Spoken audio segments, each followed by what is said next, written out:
Guys, luto na yung aking bilo-bilo guys, oh. Kain tayo guys, merienda. Guys, anong tawag sa inyo nito guys? Sa amin kasi binignet to tawagin sa Davao guys eh. Binignet. Yan guys, oh. Lapot. Luto na guys, oh.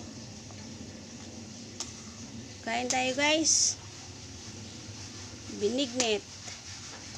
Kumbaga dito sa Tagalog is ginataang bilo-bilo.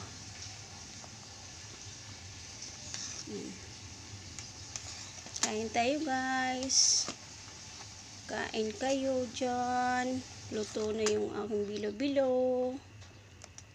Kain tayo guys. Merienda. Kaysa bibili pa tayo sa labas. Ito na lang. Kung bibilangin mo to, wala pa sa 200 ang halaga eh. Kung inano mo yung pagbili mo, mahal lang naman yung asukal at saka gatas eh. Yan lang. Okay guys.